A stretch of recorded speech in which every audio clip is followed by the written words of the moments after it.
kenapa hidup saya ini penuh dengan ujian Pak Ustadz? Karena kau hidup. Kapan berakhirnya Pak Ustadz? Tunggu mati. Karena Allah berjanji, wala nabluwannakum, kami pasti menguji kamu. Begitu roh berjumpa dengan jasad, ujian pun datang. As-salatu wassalamu alaik. Wala nabluwannakum, kami pasti menguji kamu.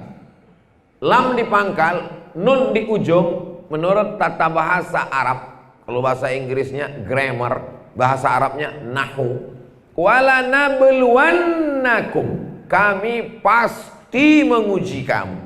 Jadi kalau ada orang yang hidupnya, kata dia, kenapa hidup saya ini penuh dengan ujian Pak Ustadz? Karena kau hidup. Kapan berakhirnya Pak Ustadz? Tunggu mati. Karena Allah berjanji, wala nabluwannakum, kami pasti menguji kamu. Begitu roh berjumpa dengan jasad, ujian pun datang. Itulah mengapa anak-anak lahir itu menangis. Kenapa? Ujian pertama, pusatnya perutnya ditusuk oleh setan. Itulah mengapa anak kecil itu didoakan, ya Rasulullah, doakanlah anakku ya Rasulullah. U'idzuka bikalimatillahi tammati min kulli syaitani wa hammati wa min kulli ainil lammah. Kalau hafal doanya, kalau tidak hafal jadi tanya orang, apa yang kau bacakan tadi? A'udzubillahi minasyaitonirrajim.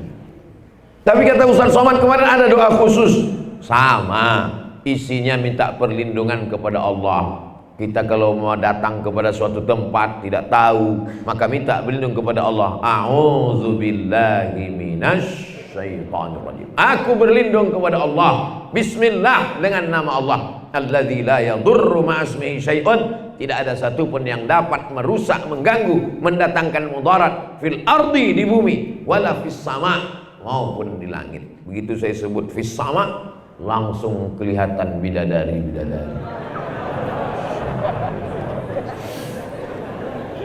Bapak Ibu yang dimuliakan Allah Subhanahu wa taala. Ujian pasti datang. Ujian apa yang pertama? Wala nabluwannakum bi syai'im minal khauf. Ujian yang pertama adalah khauf. Orang Arab menyebutnya khauf, la takhaf, takut. Ujian yang pertama adalah takut. Saya merasakan itu dari mulai kecil dulu takut.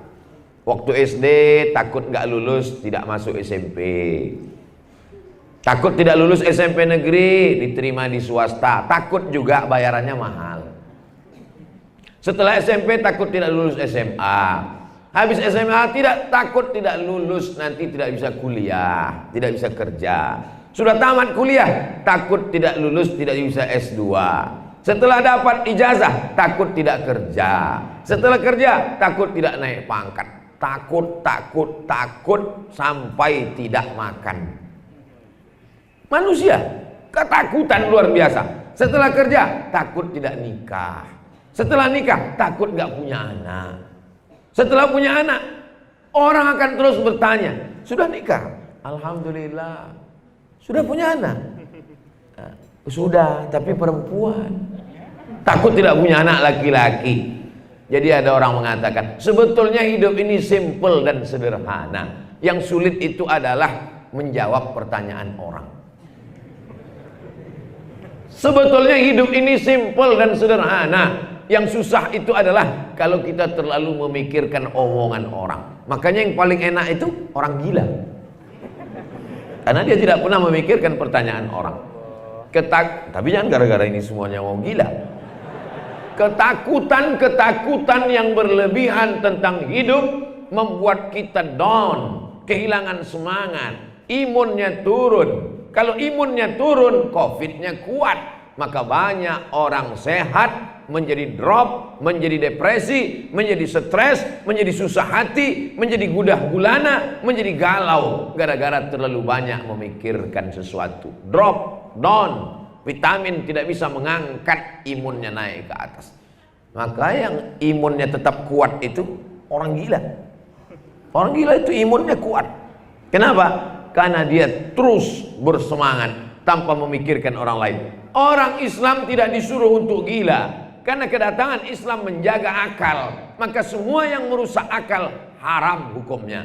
Ganja haram, khamar haram, sabu haram. Kenapa? Merusak akal. Alhamdulillah, insya Allah anak-anak muda kita selamat dari yang merusaknya.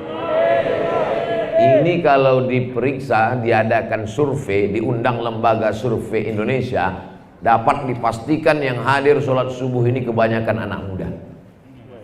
Ustaz kau tahu? Ya secara umum aja kita lihat, muda. Tapi tua Pak Ustaz, semangatnya muda. Karena Sumpah Pemuda 28 Oktober 1928 itu yang ikut bukan anak muda semua, banyak orang tua tapi semangatnya muda. Lebih baik anak muda terjebak dalam tubuh orang tua daripada anak muda, casingnya muda, wajahnya muda tapi isinya orang jompo. Bisa datang sholat subuh berjamaah, padahal orang lain lelap tidur ngorok, itu merupakan semangatnya muda. Bangun datang berjamaah ke masjid. Umur berapa Pak? 71, rasa 17.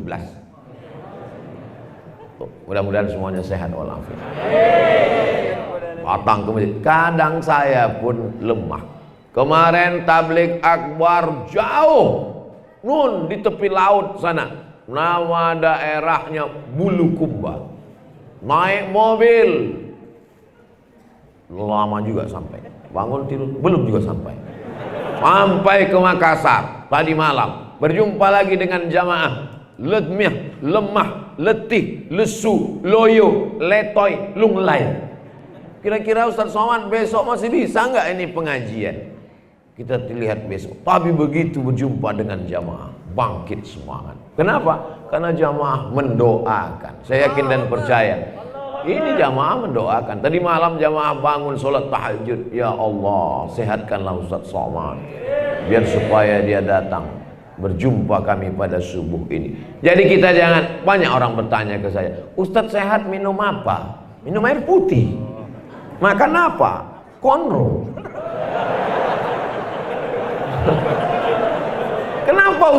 Kenapa Ustaz sehat? Yang membuat saya sehat adalah didoakan orang banyak. Ini nanti pulang ke Jakarta transit, dari Jakarta terbang lagi ke Pekanbaru. Sampai di Pekanbaru, acara besok dari mulai khutbah Jumat, pembekalan mahasiswa Riau yang akan berangkat ke Al-Azhar Mesir, lalu kemudian pembagian sembako beras kepada fakir miskin dan du'afa, lalu kemudian kajian malam Sabtu, kajian subuh Sabtu, sampai lupa entah mana-mana jadwal. Sampai kapan lah ini Pak Ustadz? Berhenti pengajian ini sampai ruh keluar dari jasad dalam keadaan husnul khatimah. Ini banyak orang bertanya, kapan kita istirahat? Istirahat itu nanti di surga Jannatul Firdaus. Tidak ada kata istirahat bagi orang beriman. Dia terus beraktivitas. Bapak-bapak polisi, TNI, mereka tidak pernah istirahat. Bahwa mereka pensiun itu berhenti dari jabatan kepegawaian pengabdian ke negara. Adapun mengabdi kepada Allah Subhanahu wa taala selama hayat di kandung badan, selama ruh bersemayam dalam jasad, sampai akhirnya ruh keluar dari jasad dalam keadaan tersenyum, diundang Allah. Ya ayyatuhan nafsul mutmainnah, wahai jiwa yang tenang, irji'i ila rabbiki, kembalilah engkau menghadap Allah, radiyatan mardiyah, engkau ridha dan Allah meridaimu. Fadkhuli fi ibadi, masuklah engkau ke dalam golongan hamba-hambaku. Wadkhuli jannati, masuklah engkau ke dalam surga yang paling indah, paling tinggi, paling mantap, paling bagus, namanya Firdaus. Orang barat menyebutnya paradise. Saudara yang dimuliakan Allah Subhanahu wa taala. Jadi ujian yang pertama adalah takut. Pedagang takut rugi. Anak sekolah takut sama guru. Ibu guru takut sama wali kelas. Wali kelas takut sama wali murid. Wali kelas takut sama kepala sekolah. Kepala sekolah takut sama kepala dinas. Kepala dinas takut sama kanwil. Kanwil takut sama menteri. Menteri takut kena reshuffle. Tidak ada manusia ini yang bebas dari rasa takut, datang cemas. Dunia ini penuh dengan masalah. Masalah itu besar. Dunia yang sebesar ini dengan berbagai macam problematikanya mau dimasukkan ke dalam kepala yang cuman sebesar ini. Saya cuma mau memperlihatkan rambut saya masih. Dunia yang sebesar ini mau dimasukkan ke dalam kepala yang sebesar ini, pecah pembuluh darah, bam, mati. Tidak langsung mati, setengah mati. Jadi hidup ini kita pikirkan, tapi jangan terlalu dipikirkan. Hidup ini tidak ribet, tidak sesulit yang kau duga. Kalau ada orang mengatakan hidup ini berat, hidup memang berat. Yang ringan itu apa? Yang ringan hidup ini, yang ringan itu kapas. Yang namanya hidup. Makanya Allah Subhanahu wa taala menurunkan Nabi Muhammad sallallahu alaihi wasallam supaya orang jangan salah menjalani hidup. Besar masalah saya Pak Ustadz, Allah mengadu paling besar. Angkat kedua tanganmu, Allahu Akbar. Kenapa Ustadz pegang ini handphone semuanya? Baju saya nggak punya kantong. Dikasih orang baju, tak ada kantongnya. Ini kalau dipikirkan jadi masalah juga ya. Tapi tak usah terlalu dipikirkan. Ini perlu saya jelaskan. Mana tahu nanti ada orang, apa itu Ustadz Somad? Ceramah, katanya Ustadz mesti sederhana, tapi dari tadi nunjukkan handphonenya. Enggak, biar kau tahu, aku juga punya penderitaan. Apa penderitaanmu? Bajuku tak ada kantongnya. Saudara yang dimuliakan Allah Subhanahu wa taala. Tapi itu bukan masalah. Masalah kecil kalau dibicarakan, kalau diungkit-ungkit, kalau diungkapkan menjadi besar. Hidup ini bagaimana masalah besar menjadi kecil, masalah kecil dihilangkan. Karena kalau mau dicari-cari, semua masalah. Panitia pun merasa bermasalah. Kenapa? Tadi udah dikasih mimbar, minta kursi. Sudah dikasih kursi, meja tak ada. Tapi ini bukan masalah. Ini tidak masalah. Nah, maka kita hidup ini jangan terlampau takut, jangan terlampau cemas. Serahkan hidupmu kepada Allah. Allahu Akbar. Allah. Diulang sekali lagi. Allahu Akbar kabira. Yang besar itu Allah. Masalahmu itu kecil, tak ada apa-apanya. Semuanya kau serahkan kepada Allah. Inna solati wa nusuki wa mahyaya wa mamati lillah.